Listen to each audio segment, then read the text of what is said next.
get yourself comfortable.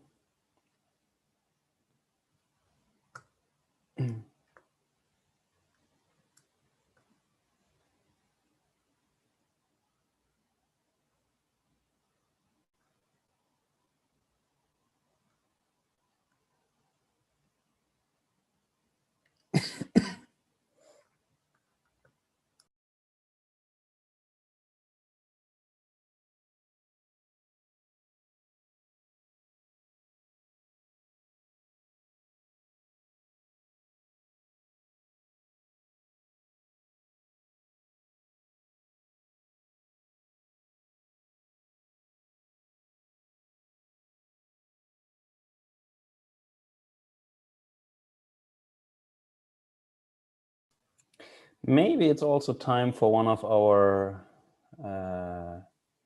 question rounds again. I think that is one thing we haven't done in a couple of webinars. So maybe for those regular participants, how many webinars, including today's, have we already done at Reboot Aviation over the last 12 months? Any guesses, any ideas? I cannot tell you, it's not 12. Yeah, I think we skipped some summer months, if I remember correctly. Probably guess 10 or 9. Ah, very good. Anyone from the audience? Any other suggestions?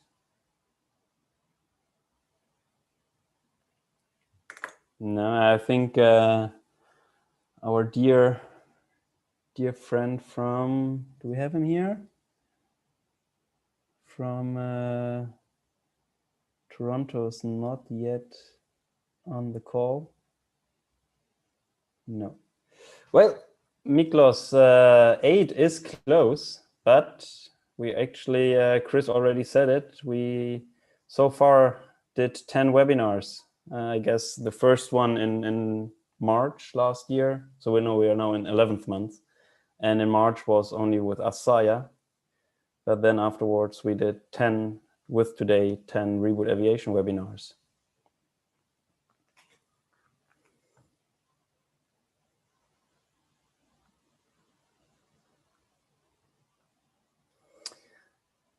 Hello everyone who just joined the webinar. Thanks for participating today. Thanks for taking the time. We'll give everyone another 1-2 minutes to join. We still see people joining the call. Make yourself comfortable. Depending on the time zone where you are in, feel free to have a beer. I guess when you're in the same time zone as Doug, you probably have to tell yourself that it's 4 o'clock in the world somewhere.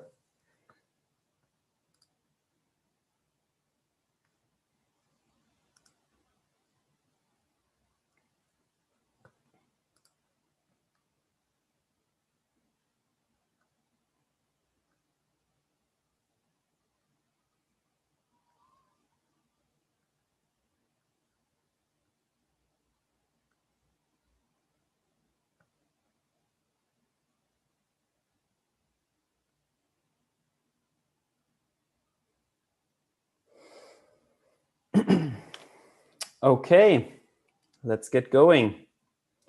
Again, welcome. I'm really happy to see everyone participating today. My name is Jan-Willem Kappes. I'm the Director Business Development at Asaya, responsible for EMEA and Asia Pacific region. I will be the host of today's webinar. And today we will be speaking about enhancing the sustainability of your airport and airline operations through behavioral change. In my opinion, one of the most interesting topics, because it kind of combines technology with behavioral analytics, and that is kind of combining man and machine, which I think is really a super interesting topic. Maybe about the webinar today. So we are streaming this live on YouTube. B, we are recording it, so you will be able to get the recording after the webinar. We will send you a link. Also, there will be a longer bio of every panelist at the end of this presentation, of this webinar. So when you have more questions about certain topics, please feel free to basically go to the back in the recording and check about the panelists. With me today, I may welcome Amber Harrison, Sustainability Advisor at Rook and Wren, my colleague Christian Henn, Chief Customer Officer at Asaya, Doug Kreutzkamp from California, the CEO of Springshot, as well as Dan White from England, the CEO of Signal. Today we will start basically with Amber talking about the aviation sustainability landscape. This will be followed by Christian with the topic of you can't manage what you can't measure. Very interesting also about how you can get the data in order to then later on use it. That one will be followed by Doug. To act big, we need to think small, how the digital transformation of airport operations is creating a greener future.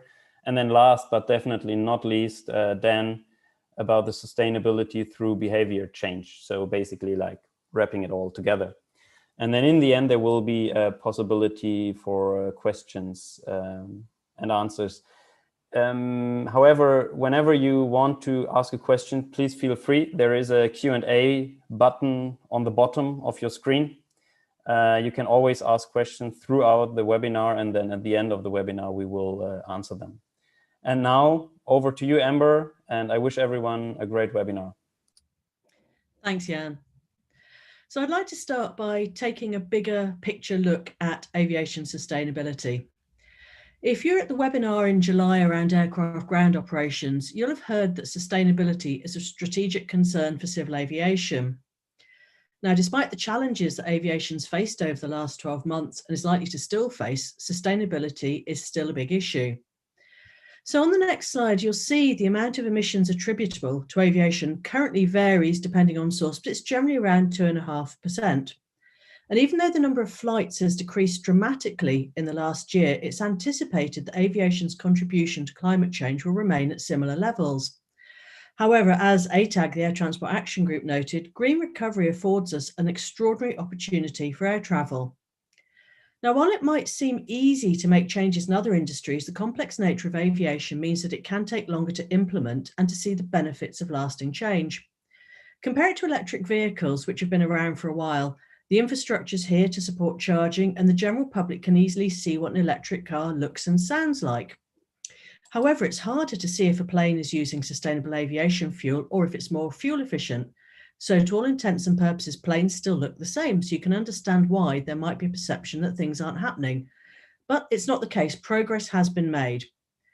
Aviation is considered to be 54% more efficient than it was in 1990, based on the CO2 emissions per passenger kilometre. And that's down to improvements in technology and operations. But the plans for a carbon neutral or net zero future for aviation are a long way out. And looking at the timeline here, you'll see there are some ambitious goals. Boeing and Airbus have targets in the next 10 to 20 years for biofuel powered and climate neutral aircraft, while Rolls-Royce are aiming to be net zero.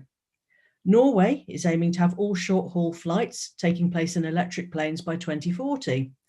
And 2050 is a very popular year for targets, with the industry goal of net CO2 emissions to be half 2005 levels, net zero European aviation to be in place through improvements including aircraft and engine technology and improved air traffic management and aircraft ops, while ACI, Airport Council International's Europe's Net Zero 2050 pledge commits the whole European airport industry to eliminating the carbon footprint under its control by this date.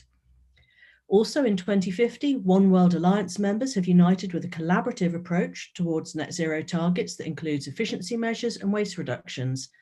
And other airlines have also stated their aims for carbon neutral or net zero goals along this timeline. Unsurprisingly, sustainable aviation fuels and market-based measures for carbon offsets play a big part in these goals. However, following the publication of the Waypoint 2050 report, which is an excellent read from ATAG that sets out the pathways to meet the industry's 2050 goal, the thinking indicates that the net zero ambition for global air transport may still be 40 to 45 years away, and it requires the right advances in technology and significant support from governments. So on the next slide, it's time to think, how do you correlate these very high level ambitions with what's happening today? 40 to 45 years is a long way away. Now, if you consider that around 91% of emissions are from the flight stages of a journey, then innovations for new aircraft design can undoubtedly help with lighter planes and more efficient flight, while air navigation and climate optimized routing will contribute to cleaner and more streamlined flight paths. SAF, sustainable aviation fuel, has potential for big impacts. So that's a lot of emissions that can be removed from aviation. But what about the emissions on the ground?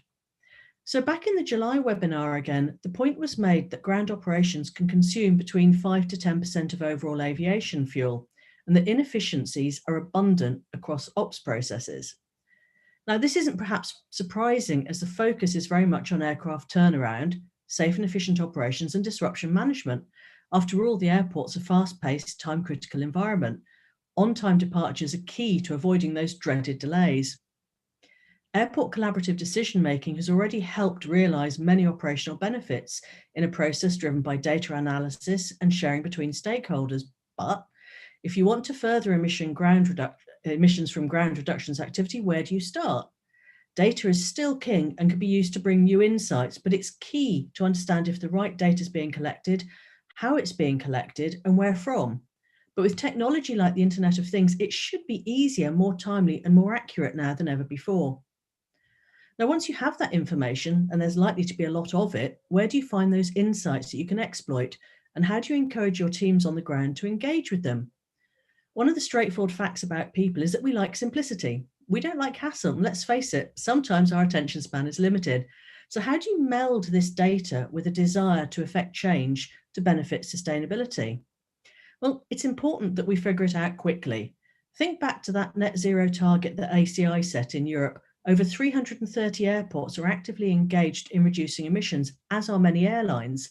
And these demands are being passed on through supply chains who will be expected to play their part in contributing towards reduction goals. So moving on to the next slide, changing the context can help. If you shift the lens on operational activities to have a sustainability theme, then you have the opportunity to see things in a new light. We've already seen positive moves towards the use of electric ground power units to replace diesel and sustainable taxiing. The use of AI and machine learning for predictive analytics for airport and airline operations has been for a while, but there is much more room for that to grow. Other initiatives around efficiencies have included more precise fuel and water uplift, moving in-flight entertainment onto passengers' own devices, and adapting in-flight catering for less waste. And these all help to reduce the overall weight of the aircraft and result in less fuel being required and therefore less emissions. You can also see fuel benefits from dynamic routing and continuous descent patterns, while on-time departures and less waiting on the taxiway again equals less fuel use and less emissions, but also less pollution at the airport. And even areas like de-icing, only progressing a plane when there's the ability to send it directly to the runway for takeoff, can mean less use of de-icing agents, less runoff of those agents into the groundwater, and less impact on biodiversity. So it all adds up. But there's a common theme with all of these innovations. They're very process-oriented and they're not driven by behavioural change. So there's a need to link the two and to frame the end goal in a sustainability context. So how do you make it sustainable, relevant, tangible, and personal? So on the next slide, it's really about how you bring these things to the individuals. At the airport, you're seeing a change in demographics. You might see more younger people working at airports, those who are aware of environmental considerations, but who might not be clear on how they can relate this passion to their job. Some people might just be focused on getting the job done, and both are perfectly reasonable attitudes. So the key is to make any activity or requirement relevant, tangible, and personal. Now, back in the July webinar, the point was made that overcoming roadblocks and deploying the right levers for change is very much a team sport. So understanding how the desired actions impact not just you, but your team and your company can make a real difference. It also makes a difference knowing that these activities are related to daily tasks, but there needs to be credibility and an understanding that there's a clear linkage between what you're being asked to do and the possible outcomes, in this case, improving sustainability. Clear and relevant information is important to show that making and applying changes brings tangible results, and that impacts and outcomes are tracked and measurable. After all, everyone likes to know that they're making good progress in what they're doing. And finally, it's vital to make it personal. Ensuring that it's clear the role that each person has to play makes it easier to implement. Remember that point about us humans liking to keep things simple and not wanting any hassle? Got to keep it really, really easy to understand. But there's a positive note here too. By being clear about sustainability aims, you might find some hidden gems. People have great ideas who are enthused by what they see, so you need to make sure that there's a way for them to contribute. So lastly, on my last slide, really it's a question of how you make it even easier. Now, nudge theory or behavioral economics has been around for a while, and whether you realize it or not, you've probably already been the recipient of nudges to drive small changes in behavior, from being urged to reuse your towel at a hotel to being encouraged to recycle more. And we'll hear more about some great examples with the following speakers. Small nudges have the power to make big impacts, and one of the most famous examples was the addition of a fly printed onto the urinals at Amsterdam Schiphol Airport. It helped reduce mess and therefore significantly reduce cleaning costs. And it's a great example of a simple idea, easily implemented, and it requires very little effort to see big returns. So I happen to believe that if the industry takes the opportunity to find new ways to combine insights from data with a very personal approach to drive behaviour change, for those involved in operations at airlines and airports, then we have the chance to make a positive impact for the long-term sustainability of aviation. And you'll have some fascinating insights from my following speakers. Thank you. All right, thanks a lot, Amber. I really like your point about making it tangible and personal. And I think that's also something we see when you're in the software domain, that if you forget to get also the operational stuff into the whole project, then it will no longer be tangible and personal for them, and you face much more opposition. So thanks a lot. Next on is Christian. So you can't manage what you can't measure. Christian, floor is yours. Thanks, Jan-Willem. Hi, everyone. Thanks for joining. So before we move from the sort of overall introduction that we just had from Amber to more insights about how behavior can actually help drive sustainability by Dan and Doug, I kind of want to squeeze in between, and we'll keep it short today, but I want to give you an idea on how data plays a role to kind of fuel this behavioral change that we're going to talk about. So if we move to the first slide, data is fundamental to influence behavior. And I particularly chose the word fundamental here because if you want to change behavior, it will all depend on, in which direction and from which point are you starting. So Peter Drucker was, one of the guys who laid the foundation for modern management. And he said, you can't manage what you can't measure. And I think he was very right about it. So a couple of things to think about is, what does success even look like? Where do you want to go? If you don't have any data or you're not measuring your outcomes, then how are you ever even going to define what success looks like?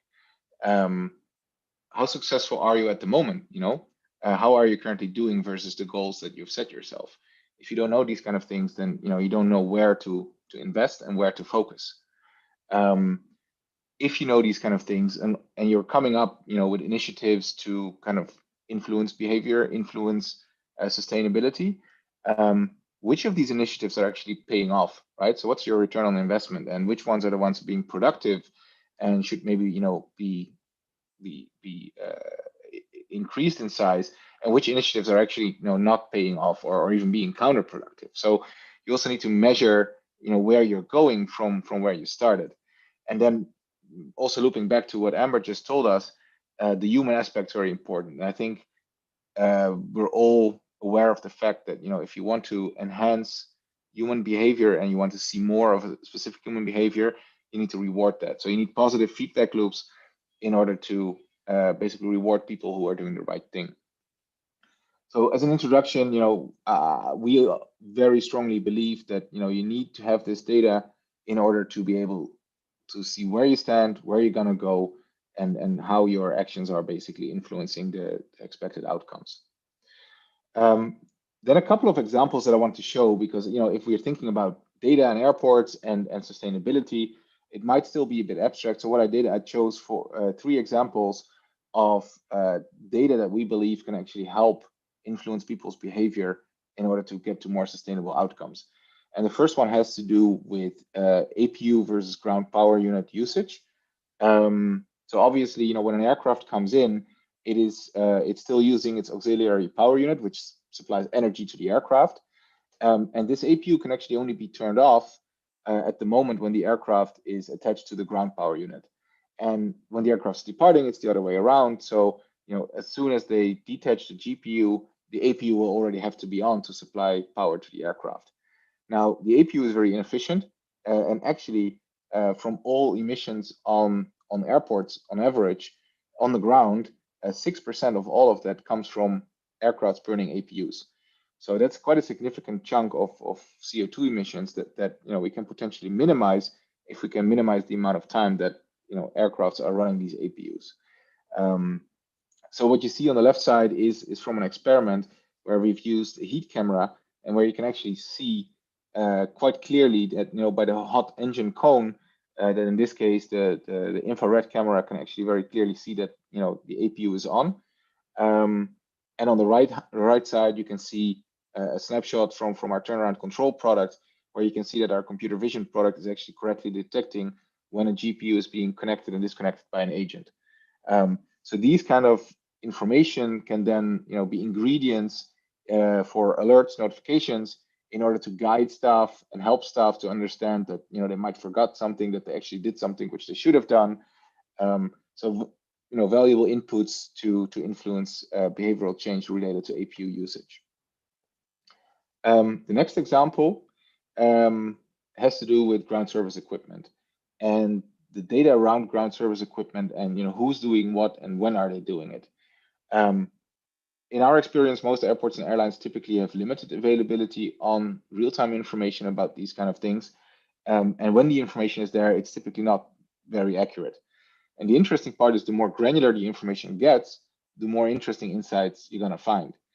And one example that I wanted to give here is, again, you can see an outtake from our turnaround control product, where you can see 2 events, fueler being on stand and fueler being connected.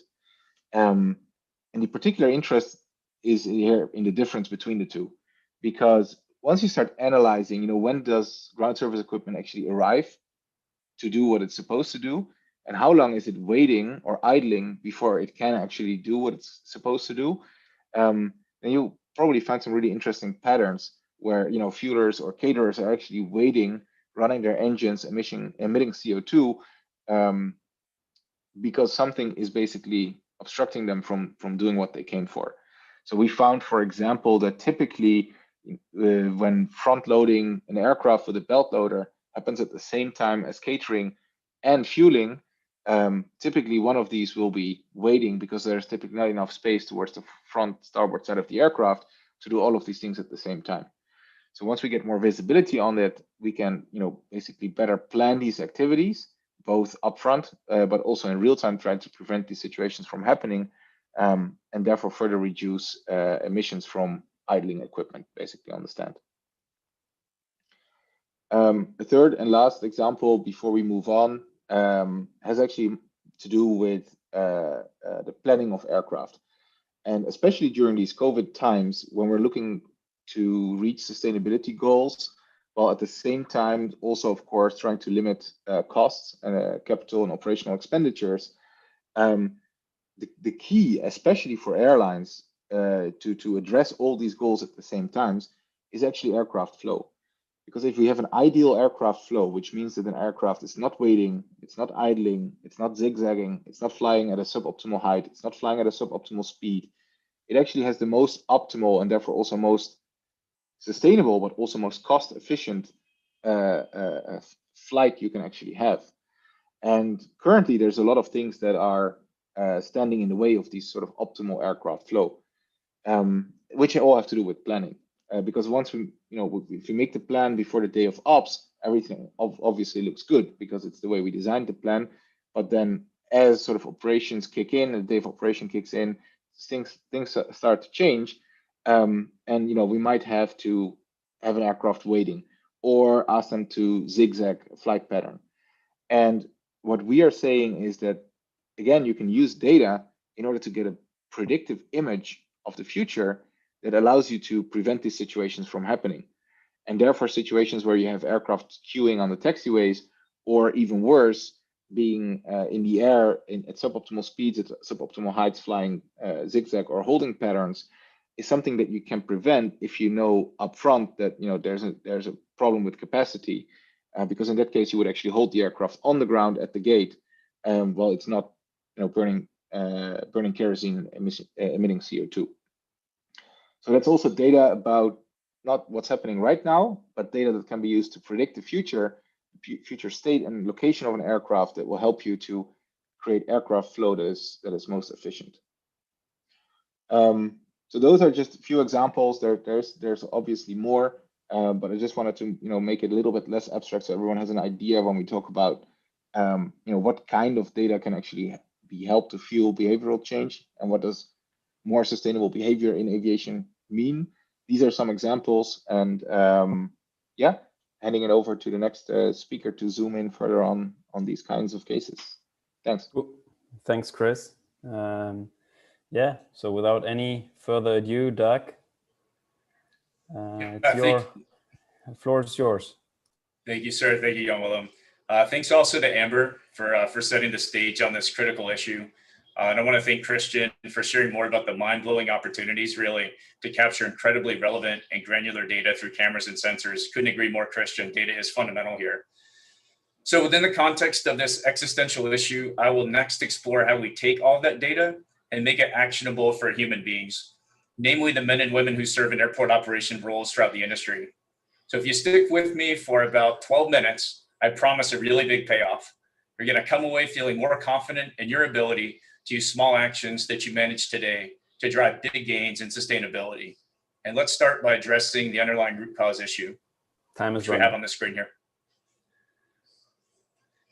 As humans, we are the antithesis of digital. We are by definition analog creatures. We're illogical, right? We're ruled by emotion, and we do things that are often quite opposite to our very own interests. So how do we bridge this gap between the analog human being and the data-driven world of where we want to be?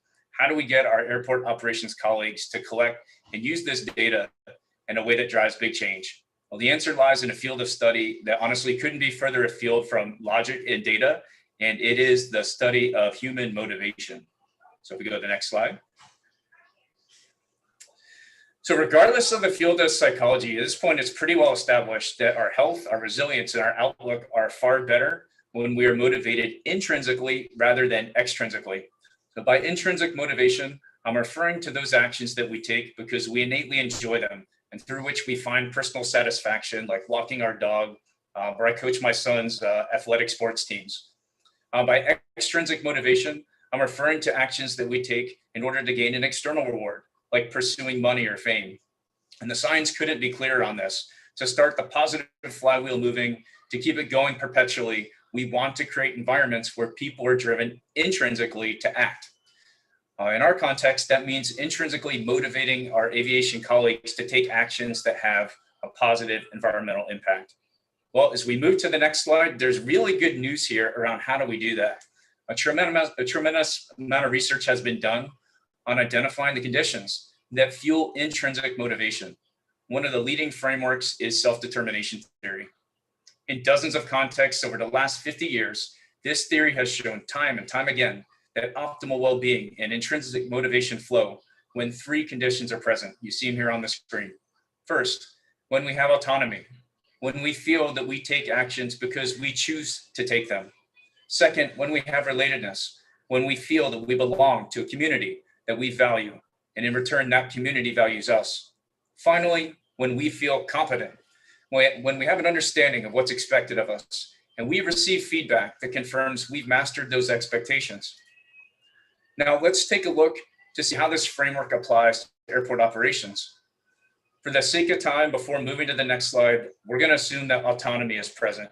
Airport operations team members cover a significant amount of distance during their workday. They perform tasks at different workstations.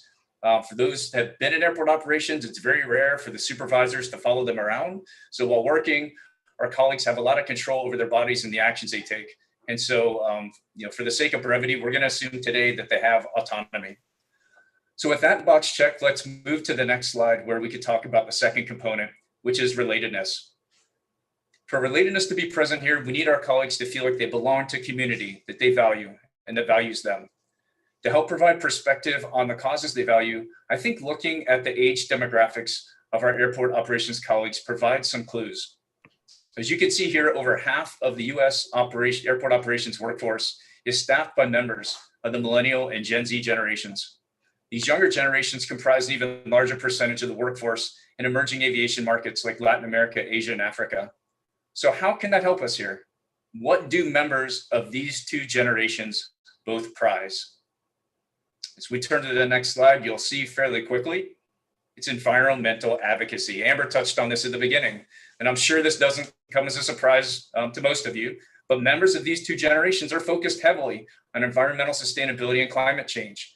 These are core values to them. It shapes their behaviors as consumers, and they certainly do as employees.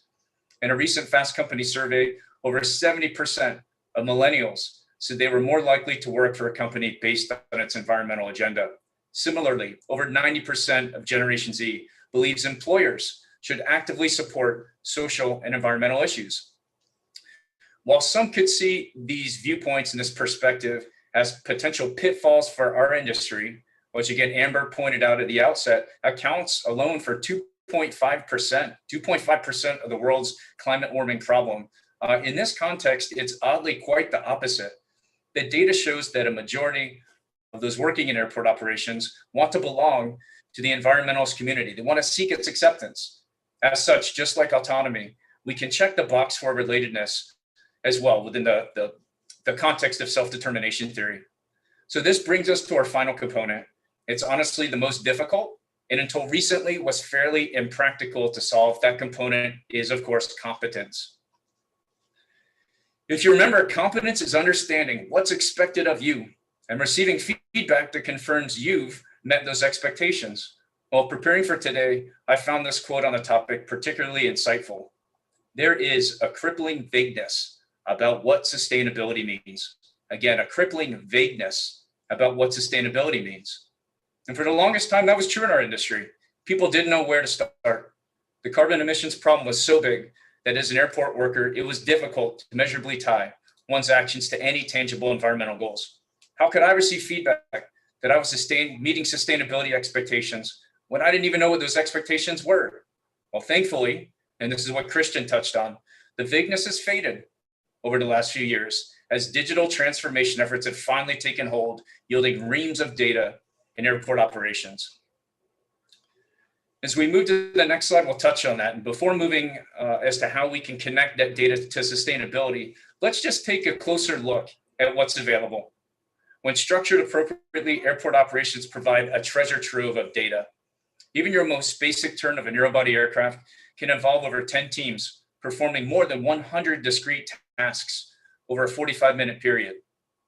For example, performing the FOD walk, chalking the wheels, attaching the jet bridge, and positioning the lab truck. When you factor in the need to positively confirm that the right task was completed by the right person at the right time and at the right location, this data set can easily exceed 1,000 data points. And hopefully most of you looking at this slide as I've been speaking, I think this one will really blow your mind. It's a weird one that I've been involved with for over a decade now, but it involves cabin cleaning. Given the number of objects that need to be cleaned on an aircraft and the number of individual cleaning requirements for each object, and the common data points that identify who did the cleaning, where, and when, a single 30-minute cabin cleaning mission alone literally generates 10,000 unique data points. So with that, let's put it all together. So moving on to the second to last slide. With this data, we can begin crafting the SMART goals that affirm competence. And for those of you unfamiliar, when I say SMART, I'm referring to specific, measurable, actionable, realistic, and timely goals. The key to the sequence is providing a templatized collaboration platform. The platform will structure this massive data schema and route the right data points to the right person at the right time via web and mobile applications. This can be viewed in 4 phases that you see on the screen. First is templatization. In advance, operational data is used to build templates that serve as tactical game plans to meet operational needs. For example, based on the aircraft type, the passenger load, and the upline and download stations, a choreographed template will be built for all airport ops team members to execute the aircraft turn. Second is distribution. Day of operation through an intuitive and design-friendly interface, the SMART objectives will be distributed to individual crew members in the form of missions. Each mission includes clear and specific expectations as to what actions each crew member should take. Third is collaboration. While working, the crew will use that same platform to communicate and collaborate real time. As they do, the platform will discreetly and unobtrusively collect data that confirms the SMART goals have been achieved. In parallel, data being generated by sensors will also be fed into the system to confirm individual expectations have been met. The fourth and final phase is reflection. Immediately after missions are completed, the system will provide real-time feedback to individual crew members on how they performed their tasks.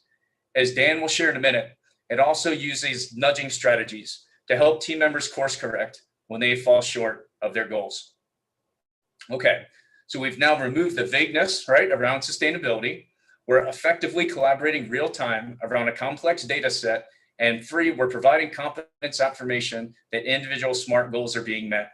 So we're ready finally for the final piece. To intrinsically motivate your airport operations team to take actions that positively impact sustainability, all you need to do is tie a few of the thousands of these data points to the bigger picture goals, right? Did the pushback driver push the aircraft on time? Did the ramp lead hook up the ground power unit within 2 minutes after the aircraft blocked?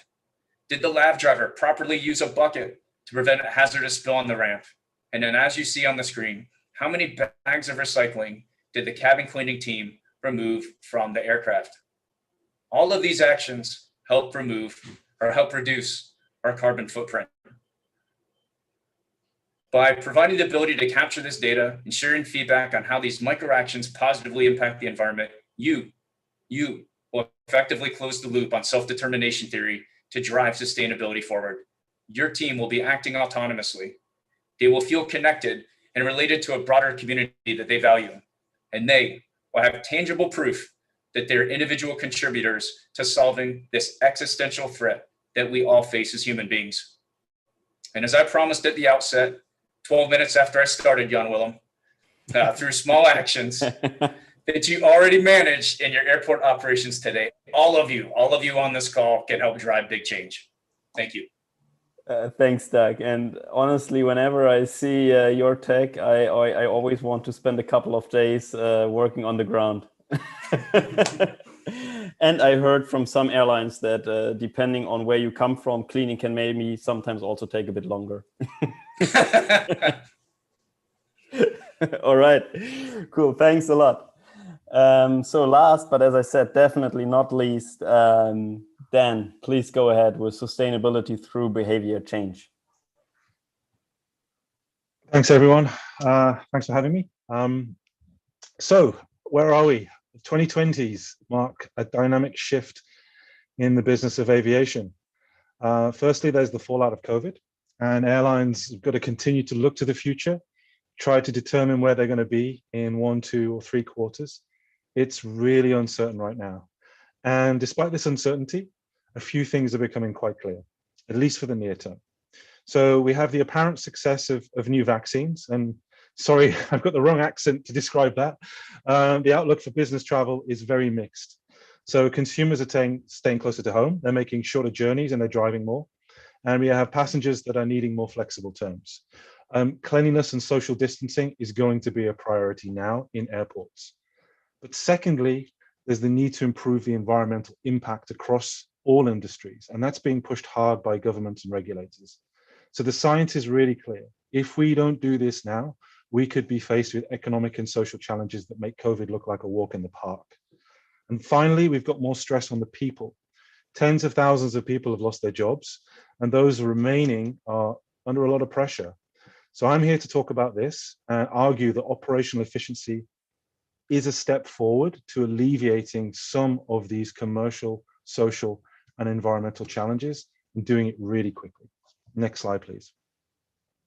So the evidence is really clear. New operational efficiency practices offer the means to tackle those three challenges I mentioned earlier. And on top of this, the behavioral change is arguably the quickest and most effective way to achieve this, but we have to do it well. So we've got loads of, so what? We've got loads of analytics platforms that are doing this, but we know despite this information, we're not making more efficient decisions. Next slide, please.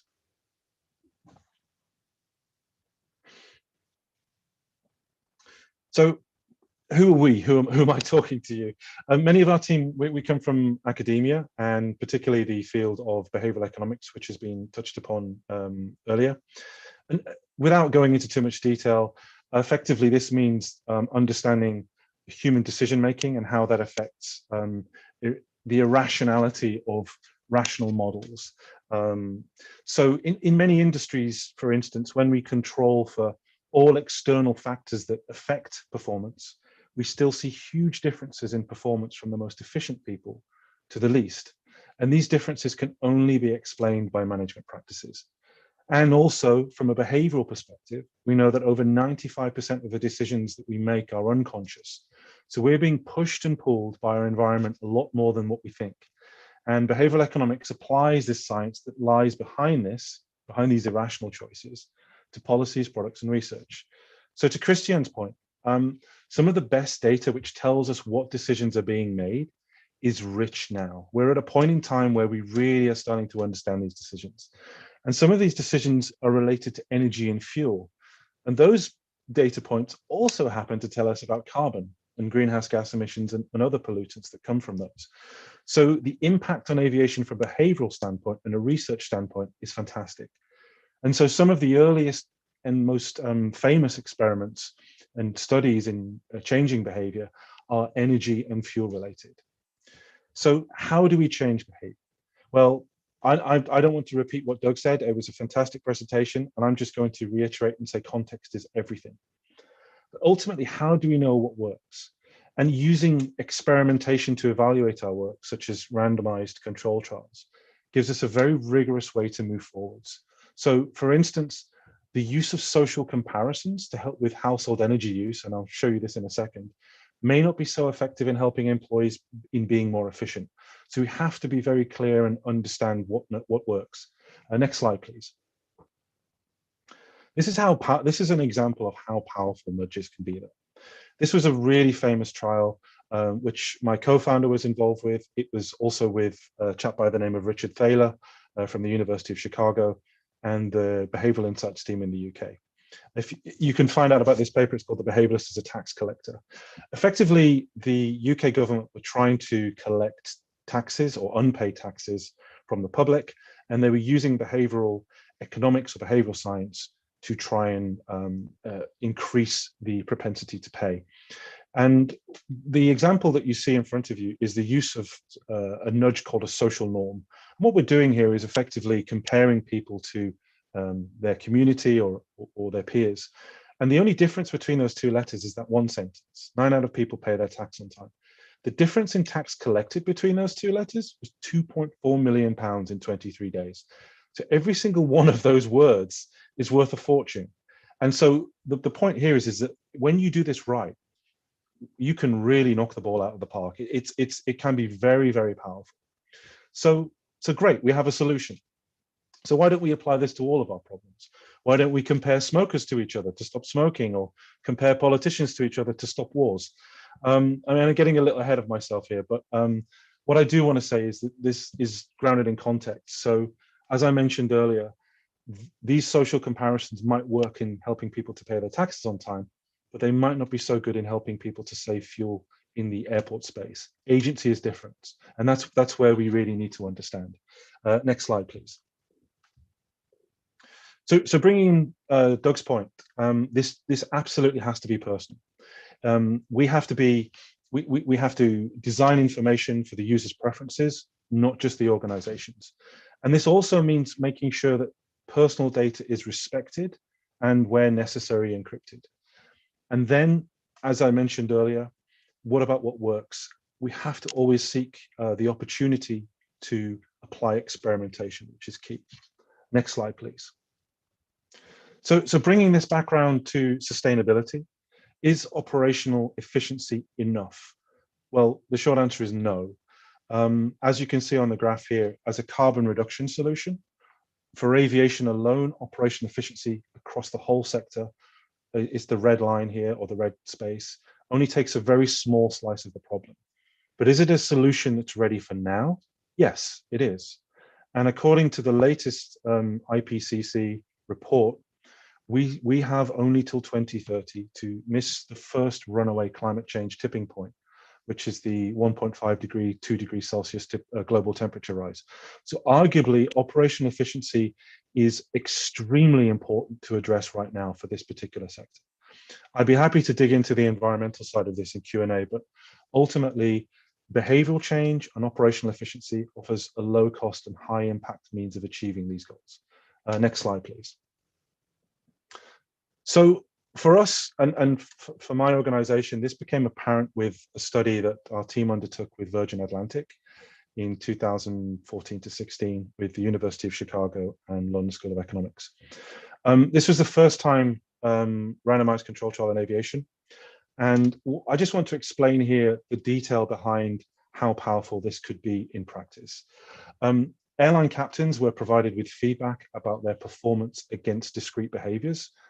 This, for reference, was discretionary fuel calculations, actual flight versus planned fuel use, and reduced engine taxi-in. We were measuring all those behaviors, and we were able to provide feedback to captains on the flights that they were operating.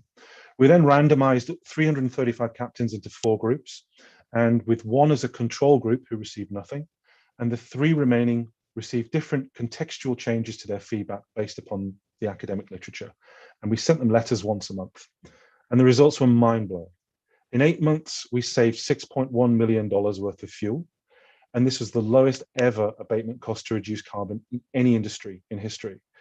And it gets even better. One of the groups that we were studying, we were using charitable donations. And over the study, we were basically measuring whether or not there was an improvement in job satisfaction.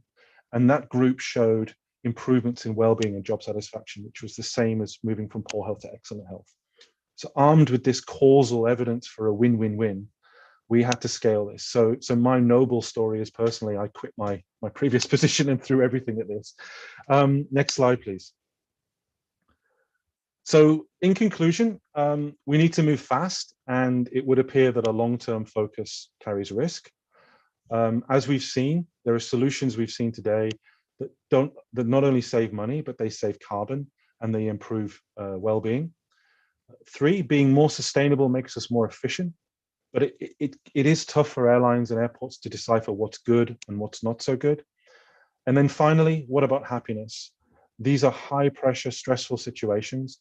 Can our interventions drive social change as well as commercial and environmental change?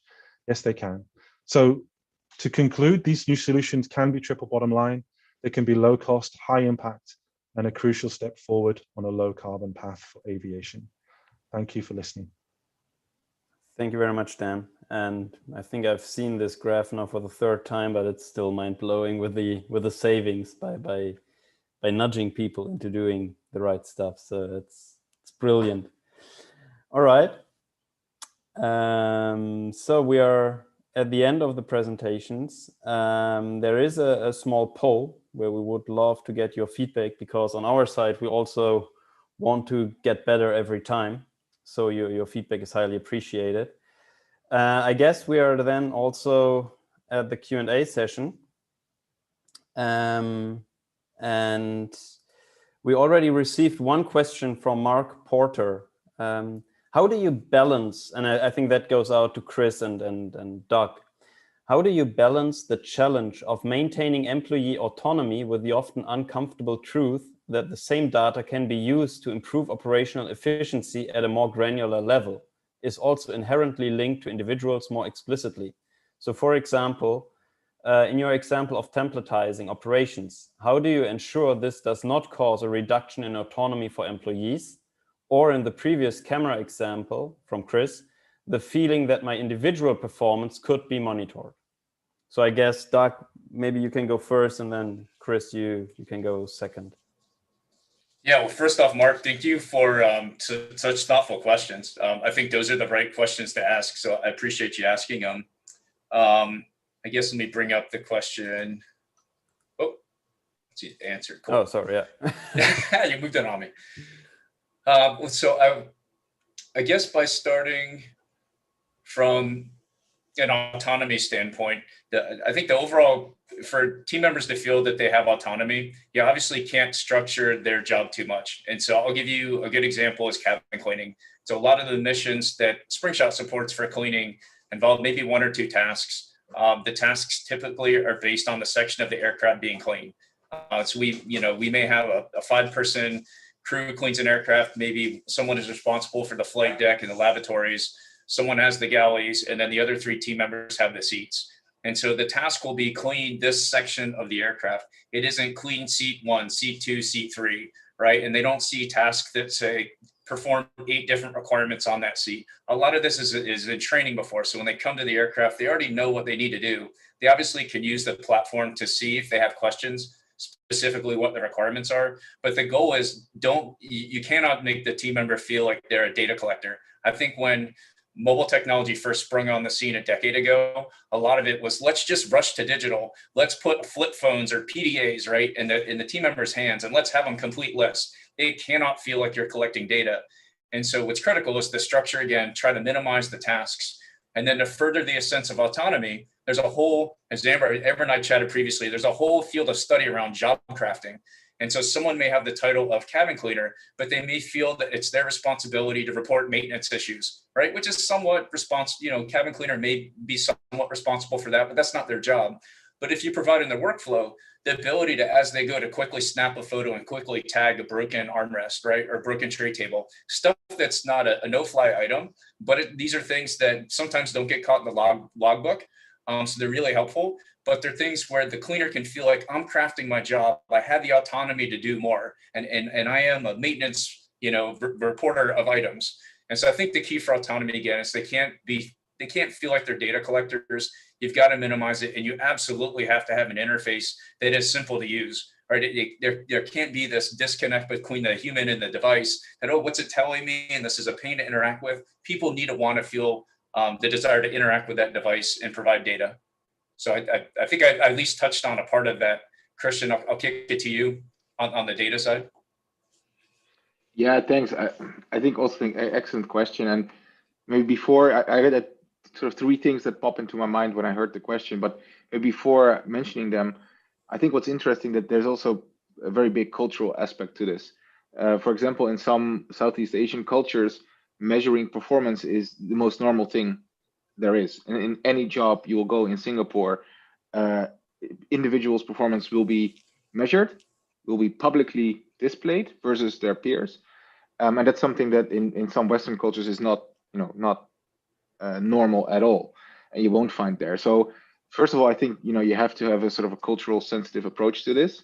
But then I think to the topic of autonomy, so the first thing that came into my mind is, I think there's also a way how you introduce something like this, because as long as you involve the people, for example, to create the template, then it might not feel as forced upon them as if you just go, this is the template and this is what you need to do. So as long as you keep the overarching goal in mind and involve the people how to get to this goal, I think you can even make something that is probably quite structured feel as something that they're a part of and something that they want to be part of, especially if you look to these younger generations that Doug also presented. Second thing, obviously, this is maybe a bit of a no-brainer, but I would say don't punish but reward.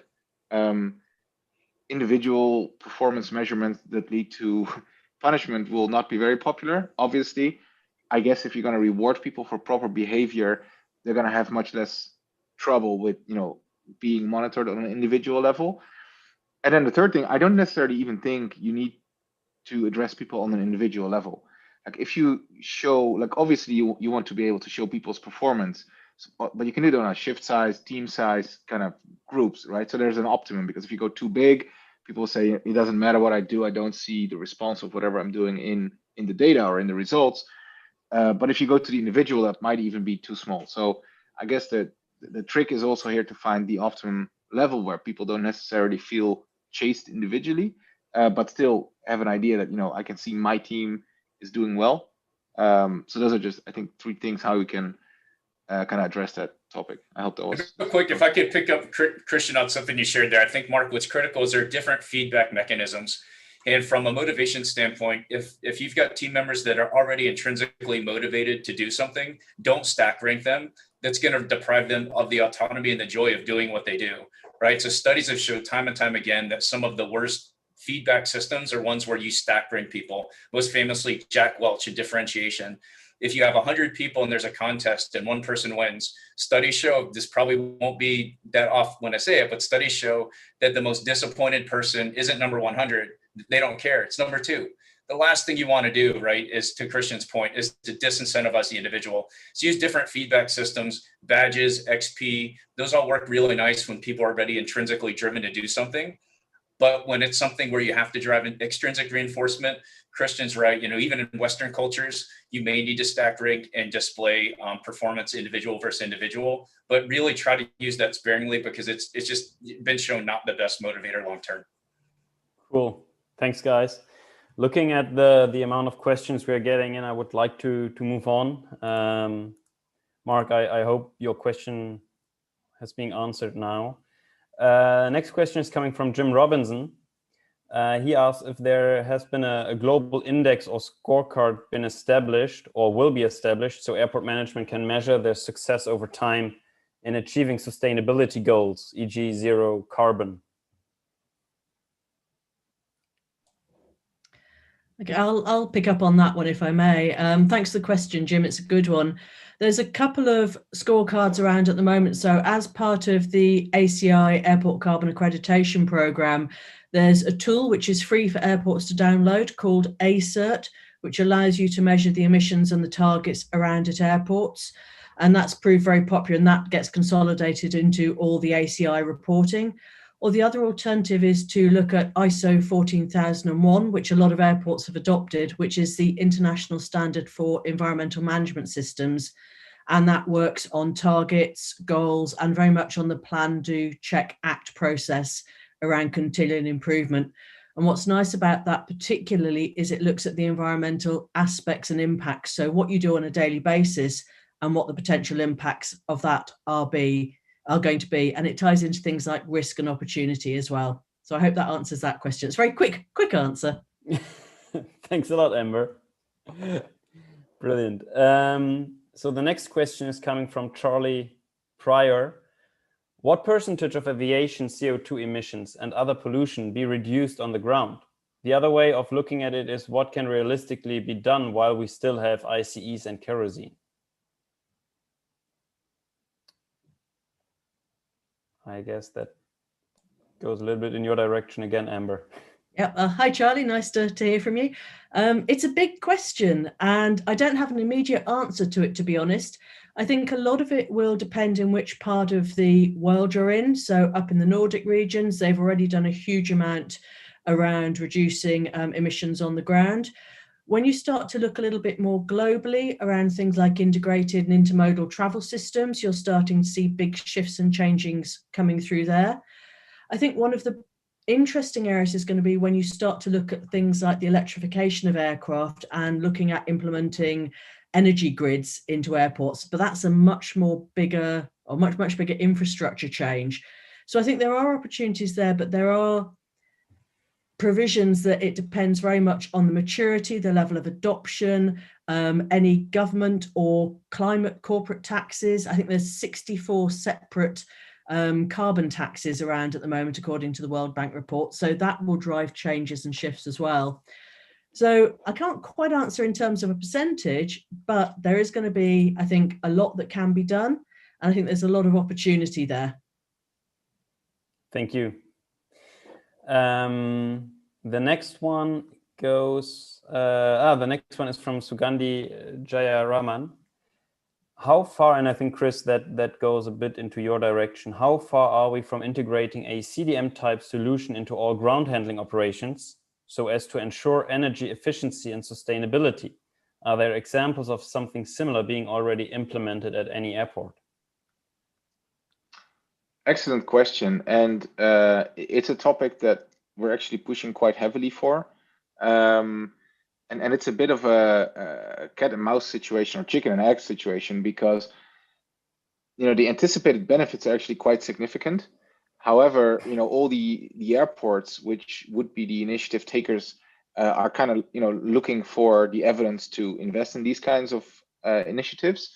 So on our side, we are actively lobbying with airports, also with institutions like Eurocontrol, in order to try and get to a point where we can actually start proving these effects to kind of break the chicken and egg problem. I also think that European Horizon 2020 subsidized projects would typically be a good instrument to basically enable these kinds of initiatives that will then show the benefits, that will kind of kickstart and create the market for these kind of solutions. So to your question, I don't think it's being done today just yet. I think there's a lot of ideas, concepts, visions around it. We know there's a lot of airports looking into it, considering it. So I think we're pretty close, and it's pretty similar patterns that we've seen with other kinds of, these kinds of developments. So I think one of these days there will be a way where, we'll find a way to get one of these initiatives done. And once the data is there to prove, what kind of benefits will flow from it, I do honestly believe that will sort of kickstart and create a market for these kind of solutions and add-ons to the existing ACDM framework. Yeah, thanks, Chris. And maybe just one sentence. I was part of a IATA working group over the last half year, where we also tried to get into a kind of data standard for aircraft ground handling or turnaround operations. So to create a standard messaging for different stakeholders to exchange information about a ground handling process, but also to define standard denominations and standard terms for ground handling. So to collect them all, that at one stage, and that is maybe the first stage, and then the second or third stage would be to already create like an industry-wide norm or standard for an aircraft turnaround. But thanks, really good question.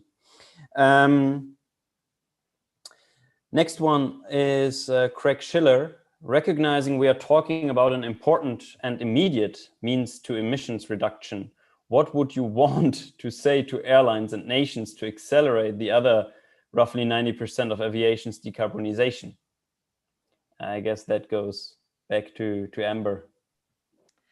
It's a great question. I think one of the answers is going to be get on with it. You're starting to see at the moment shipping taking great action with some amazing sort of net zero commitments from some of the big shipping companies. You're starting to see power, oil, heavy industries decarbonizing. So if aviation doesn't shift a little bit quicker, suddenly that 2.5% that it represents at the moment of global emissions is going to seem a lot higher as other industries are decarbonizing. So I think one of the key things is going to be look at this as a global industry challenge and really buckle down on the information sharing, looking at that bigger picture and really working together to try and address some of the challenges, particularly as we see this green recovery in this response. And you're starting to see already some of the green recovery requirements from airlines. I've got government stipulations that there must be some environmental aspects put in there. So pay attention. All right. Nice. Thanks. If I can maybe add one thing to this, I think there are several studies coming out that's also showing paths. How can the aviation industry basically achieve the goals of net zero emissions in 2050? But what I think is very important is that there's sort of a weight portfolio of initiatives, right? Because it's very easy to say in 20 to 30 years, we believe there will be electric flight, or there will be other, still quite uncertain technologies that will mature, and they will give massive improvements. If it all pans out that way, that's great. But I think we'll need to look at the topic and have short-term initiatives as well as long-term initiatives with a spread risk portfolio, a spread time portfolio, where you start doing things today that already make sense, as well as plan for initiatives further down the line as those kind of technologies mature. Yeah, and I think especially looking at Doug's part and Dan's part in the end, there's technology that can help to factually reduce waste and reduce CO2 emissions, like Christian shared, in making turnarounds more efficient and make everyone do the right thing at the right time. But I think also from this whole nudging perspective, it's immediately available, whereas sustainable aviation fuels, for example, will only be widely available in, I don't know, 10, 15, 20 years. So I fully agree with you, Chris, that we should have this kind of bouquet of flowers with all different kind of possibilities to reduce. Every single percentage point helps in the end. So Craig, thanks a lot for this great question. There's two more questions. Looking at the time, I would say let's go through them quickly. For everyone else, thanks a lot. If you have other questions, please feel free. Piotr, can you go to the next slide? Please feel free to contact the participants directly. So this question is from Andy Gregg, and I think, Doug, that also goes a little bit into your direction, and maybe Dan, I don't know. Aviation is a complex system with a large number of interrelated but independent external variables. By breaking jobs down into choreographed task lists, you run the risk of removing personal autonomy and hence personal motivation, but also remove the necessary variability to get the task done. If tasks are too prescriptive, there isn't the flexibility to deal with unexpected external constraints. How do you balance this with the use of data to make task flow more efficient? Jan, want me to start? Yep. Cool. Andy, thank you so much. Great question. And thank you for thinking along these lines. I couldn't agree with you more. I think it's finding the balance, right? And the difficulty is we have to structure it somewhat, because you can't have at the aircraft turn a bunch of freelancers. Like, the last thing you want is catering to say, oh, show up whenever I want. The ramp guys, I'll get out there to the aircraft whenever I want. So, for good or bad, there needs to be some structure there. I don't think aviation could exist, airport ops could exist without that. But you're absolutely right as to where do we find the balance. And so when we've partnered with initial companies that have moved to digital transformation, they take the approach often that you're nervous about, right? They want to structure the heck out of everything. Like in the ramp context, it could be, I need to know the time that the bag room personnel first leaves, they meet the aircraft. I need to say that there are 4 runs out to the bin, and it needs to happen at what time. So what could happen is a mission where my job really is to just make sure the bags get offloaded by a certain point, turns into 10 tasks. I'm pulling out my phone, marking that things are done. You're right that is terrible. And so what you really want to do is find the balance. And from a structure standpoint, make sure you establish the minimally required structure points, so that you'll have the structure you need to make sure everything runs on time, but providing the team members with the flexibility to craft their job. And so using this same example, maybe the ramp team members found a way to do the run or to get the offload done with 2 runs, right? Maybe there's something they want to do in the break room to prepare, so they leave 2 minutes after everyone thought for them to meet the initial or do the initial takeoff. You want to provide the team member with the flexibility to document things they found on a FOD walk, things found on arrival on the aircraft, to document a blockout, things that you may want to put structure on, structure their mission so they get all these data points. But the last thing you want to do is do that. You want to give them the autonomy to find those things on their own. But again, make sure that they follow the minimal structure, critical path forward. So very, very, very good question. It's something we all need to be mindful of. You take it the other way, it breaks down the whole system. Thank you, Doug. And I'll just add to that. I think there's a clear differentiation here between goals and tasks, or objectives and tasks. So I think being too prescriptive about a task is not the right way to go here. I think setting goals allows that autonomy in order to get to that objective. There are always going to be circumstances where behaviors can't be enacted. There might be ice on the runway. There might be a need for, in the case of pilots, for instance, where they just cannot enact a certain fuel efficiency behavior for safety or geographical or inclement weather or whatever reasons.